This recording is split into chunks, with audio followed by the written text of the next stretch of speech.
Hello, everybody. Welcome to the SaaSberry AI podcast. We're here with the co-founder and CEO, Chris, and the co-founder and CTO, Steve. Today, we're going to be talking about what we're building here at SaaSberry, views on AI, CEO's perspective versus the CTO's perspective, AI hype versus reality and where they think we sit.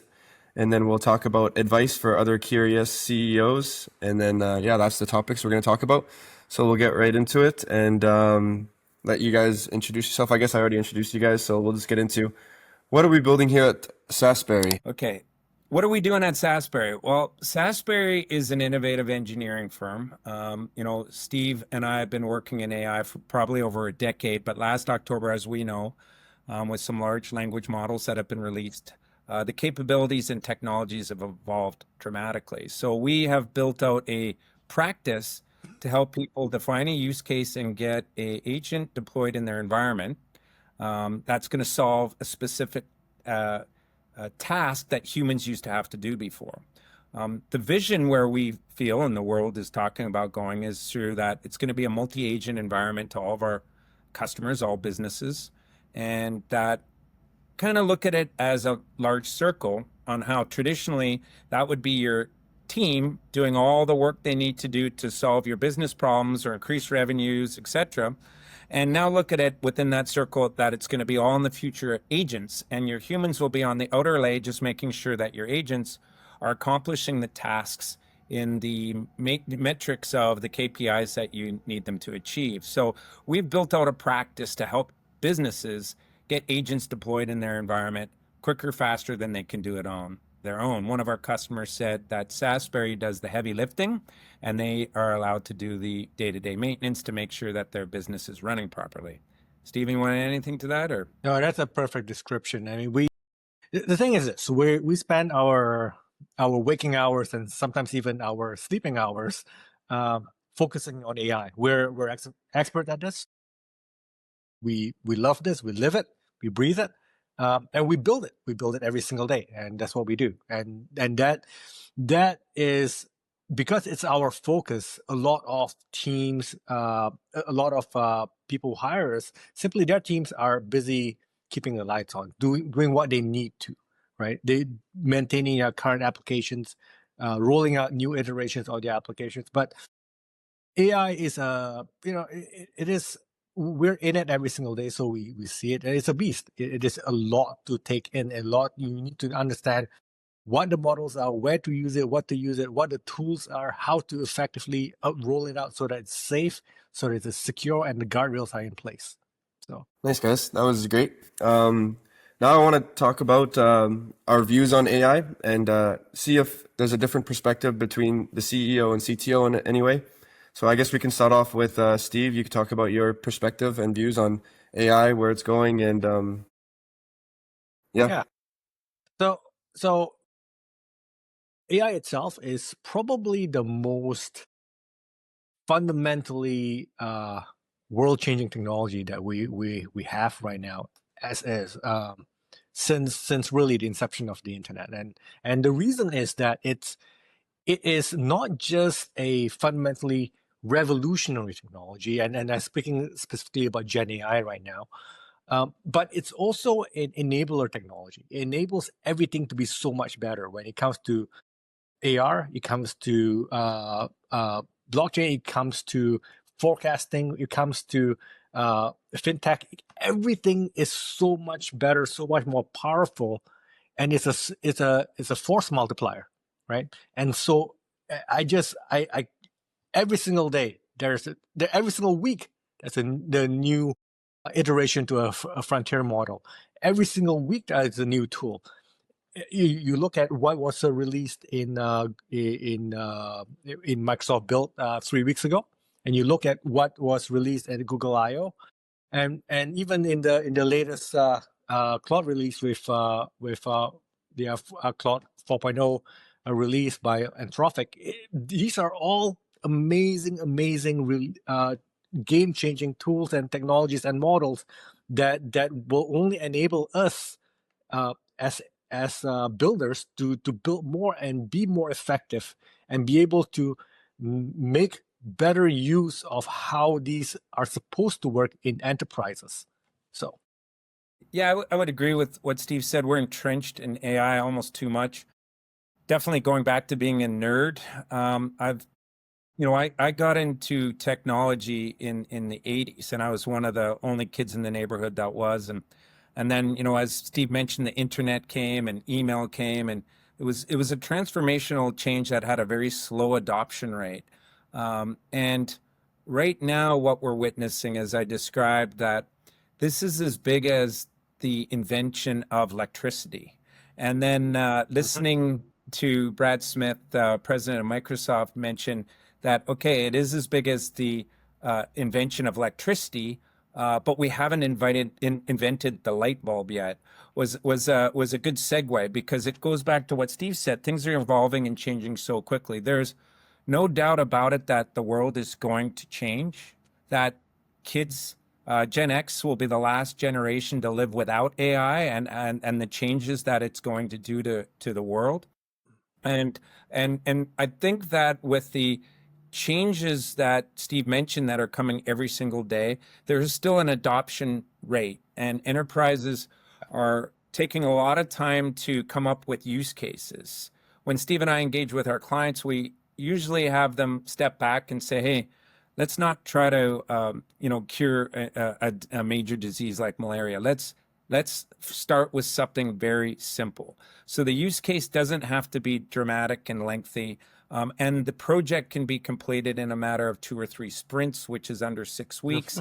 And now they've got an agentic AI agent in their enterprise or in their business, and you're going to see people start becoming dependent on these agents. As I said to a number of customers last week, agents are going to have an identity in your network, no different than they're a staff member.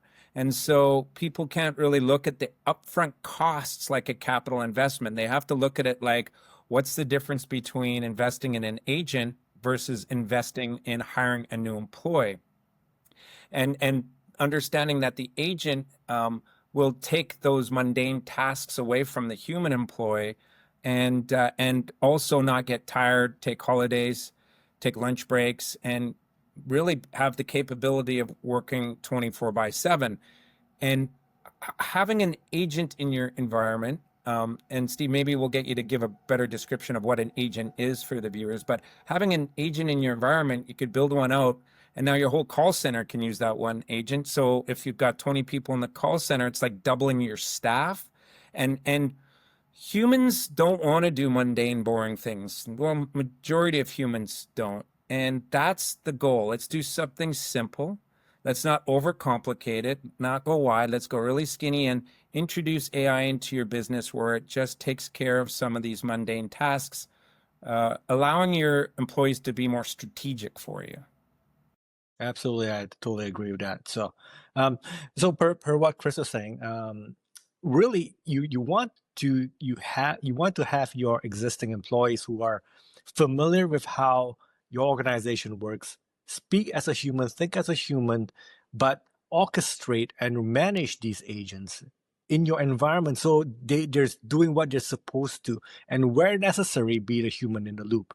And that's where it becomes very, very important for an organization to, in a way, organize how they look at their organizational structure to be able to fully leverage the technology that is here today, because it's not just one agent. It's going to be multiple agents working in their environment, each doing specific tasks, not replacing specific roles, doing specific tasks. And they have to look at how their organization operates in a different way, from processes to their workflows to their execution. Yeah, I think that's a great point. Sorry, I'll just add to what Steve said. This new agent approach really came valuable last October. And organizations, don't really know about the capabilities yet, the true capabilities, and their staff, their employees, their technical teams aren't able to invest time to get educated on how to use the new tools.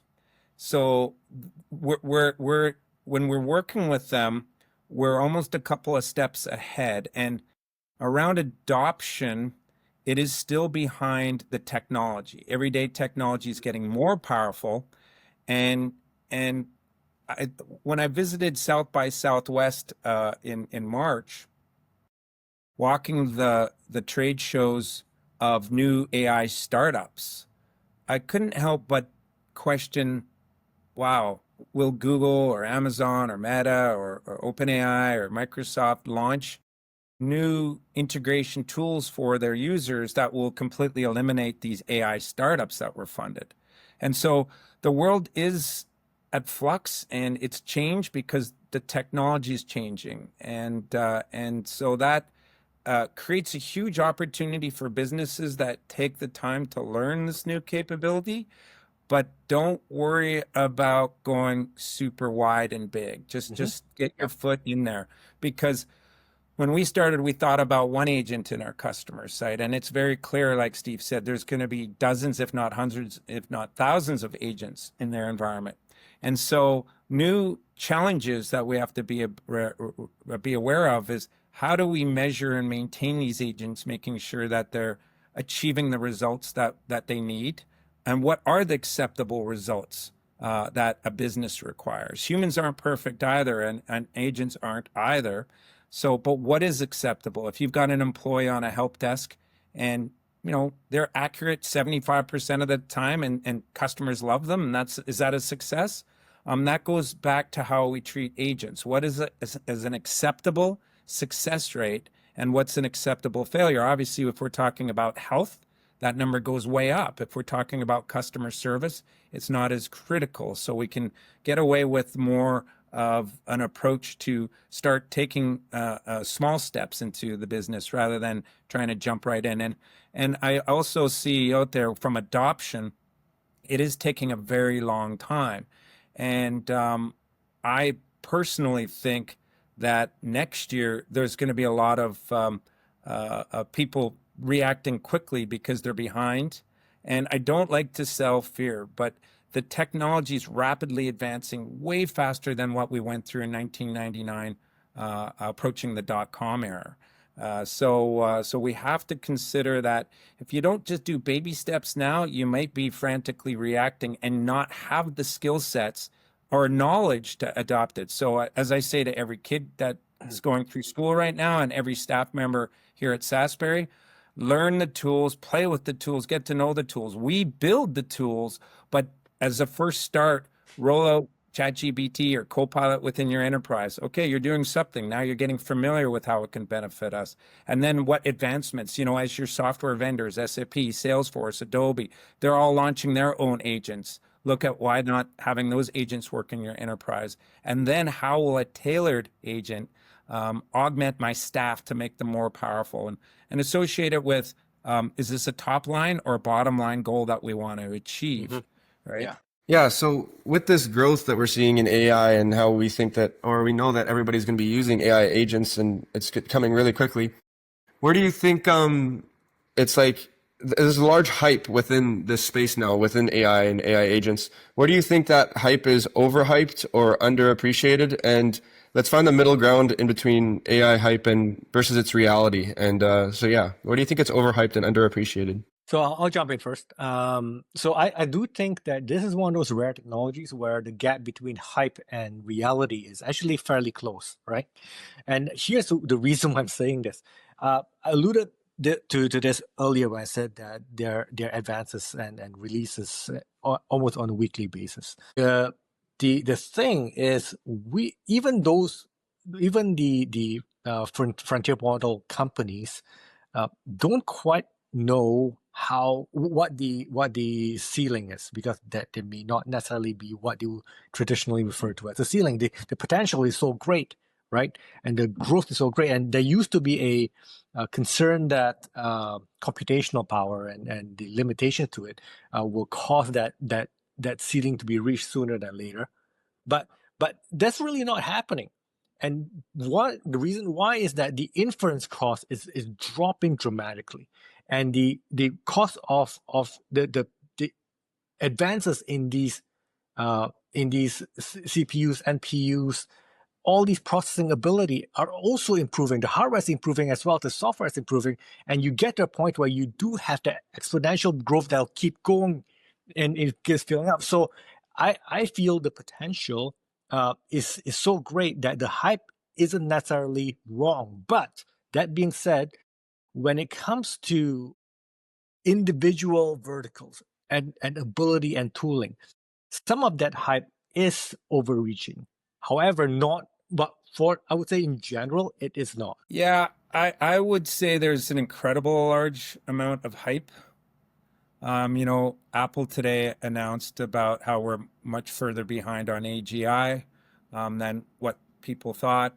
The reality is that we have tools available that were never available before. So tons of hype, but that doesn't remove the fact that there's capabilities that were unthinkable even 2 years, even a year ago.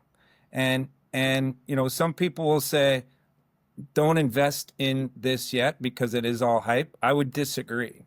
And that goes back to why I said, take baby steps into this journey.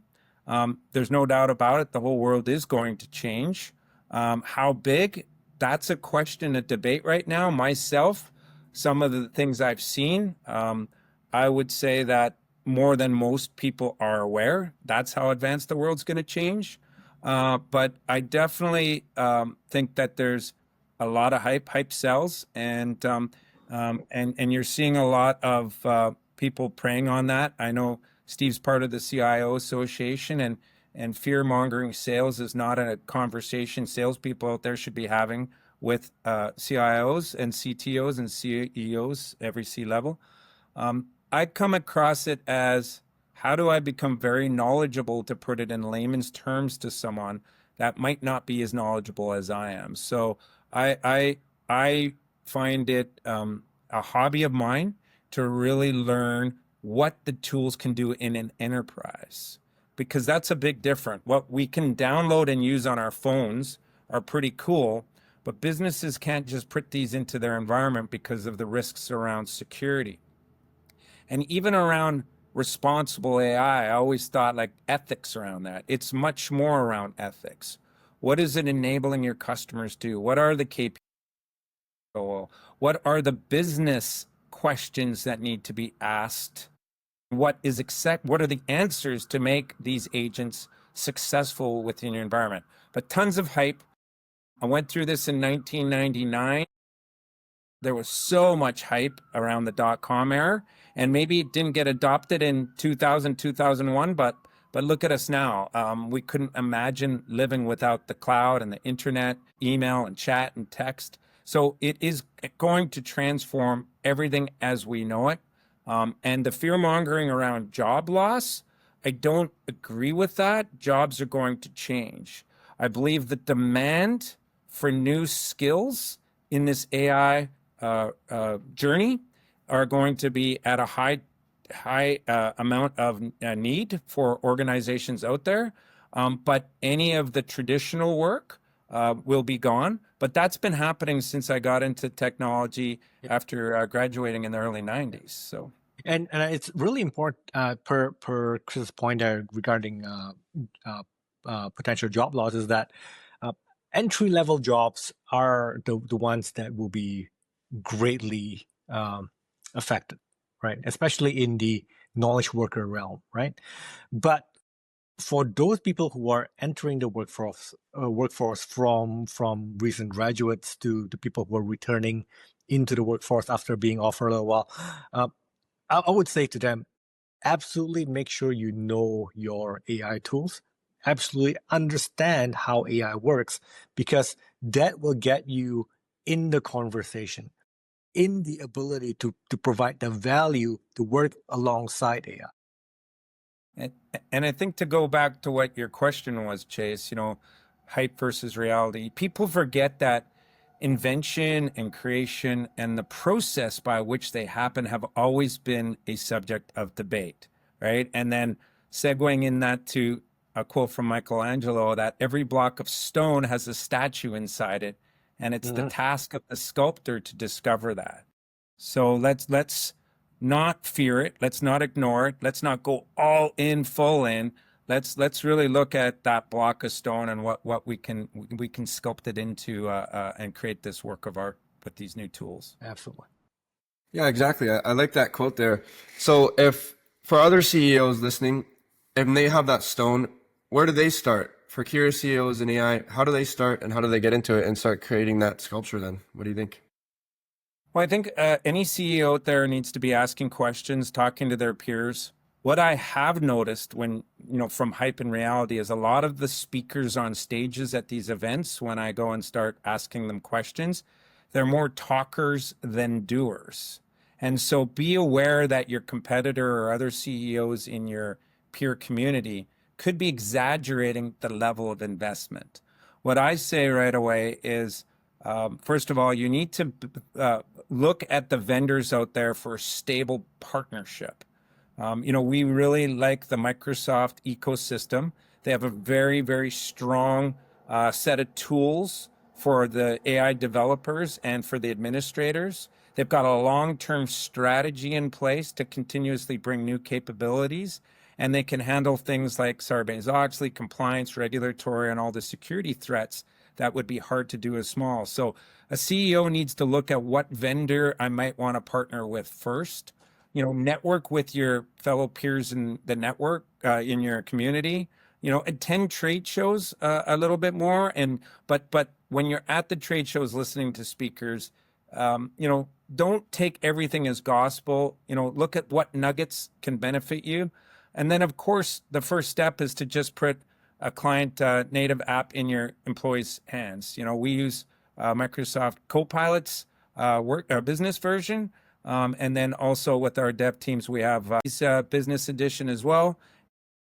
But start with that. That's your first step into this. And then look at what your current large investments are in, like QuickBooks or SAP or whatever tools you already have. Look at what they're doing in AI and evaluate, will those additional AI features bring value to me? And that way there's very low risk and you're starting to get an idea. And then maybe even offer your staff lunches or workshops around prompt coding, how to really leverage AI. Help your staff get educated on how to benefit from these tools. Don't just give them to them and walk away, but start with a client app for them to just start using, start encouraging people to rewrite their emails and some of their proposals in it, but also understand the output from AI is not meant to be sent directly to your customers or consumers. That's the starting point, and it can take 85, 90% of your work. And then I always say personalize the message afterwards with your own language and your own thoughts. From my point of view, I'll pivot it slightly just because my role as a CTO and my exposure to my peers as CIOs, right? So, and director of technologies and those in that band of roles. So I would say to that CEO that be aware that there's a lot of FOMO happening. So they feel the pressure to, as a CEO, to kind of bring AI, introduce AI into the organization. And often the CTOs and the CIOs will receive the message of, hey, what are we doing with AI? How are we using it? And then on the other end of the spectrum, they have their engineers who may be using Cursor, they may be using Windsurf or GitHub Copilot, and sometimes they bring it into the organizations by themselves. And this is when we must take some lessons from how people brought their own devices during the smartphone boom, right? So the lesson here is this: it's going to happen. What your responsibility is to figure out how it's going to happen. Whether you're ahead of the curve, whether you set the ground rules for that adoption. And the best way to do it is really to start with proof of concepts. And that's what we do for a lot of enterprises. We build proof of concepts. We build we have a package called Explore, where they can have something really quick to play around with and see what the possibilities are. Once this happens, you will see the pattern of adoption. You'll see who will be the advocates for this, and you can see where the best use case are within your organization. But you got to start somewhere, but you got to get started, bottom line, because it's going to happen. Yeah. I think CEOs right now, ask yourself before you launch a new product offering, a new revenue stream, can AI replace this? Before I hire an employee to do XYZ, can AI do that? That's the first step. Question everything. Can AI do this? And if you're not quite sure if AI can do it, ask your community and friends and your peers. Get involved. Podcasts. There's some great ones out there. And you're starting to see not mainstream media, but a lot of media opportunity through Spotify and YouTube that you can start getting entertaining education on what AI is doing. But ask the questions. Can AI solve this before I hire someone or buy some new technologies in my environment? Very nice, very nice. I'm curious, what's something cool when building AI agents that you think you'd like to share? Something that you really enjoy when building AI agents, Steve? Well, here's the difference between building what we used to build and the last couple of years where we started building with AI and kind of building applications around AI and or having an AI first, right? So I've never had software output that surprises me. A lot of times I'm just like, wow. We like, for example, we're building a analysis agent, and we were experimenting on whether we can get the agent to build graphs on the fly, right? So and not only did it do it, it did it really well.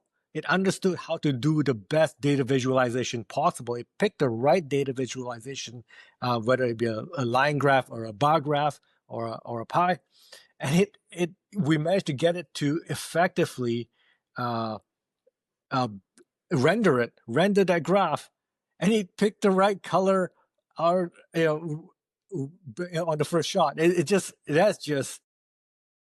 surprises me. It still surprises me. It takes my breath away sometimes. I'm just surprised, right? So Yeah, I think from a cool factor myself, obviously you're seeing how it's doing video creation, it's doing logo creation. That's cool. That's not the arena we play in. But if I can see a agent qualify a lead for a salesperson, I think that's pretty cool. If I can see a video from our creative directors team launch a video in 2-3 hours that would have maybe taken 3-4 days, I think that's cool. I think that things to me like just getting a proposal done in an hour versus maybe 8 hours before, and it being nicer looking and more sharp and more content describing what is in our heads when building it.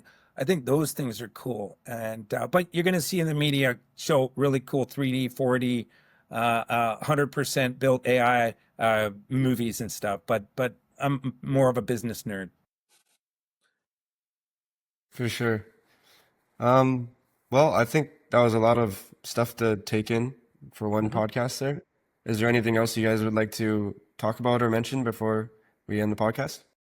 No, I think we're looking to bring some really good, talented guests to this moving forward.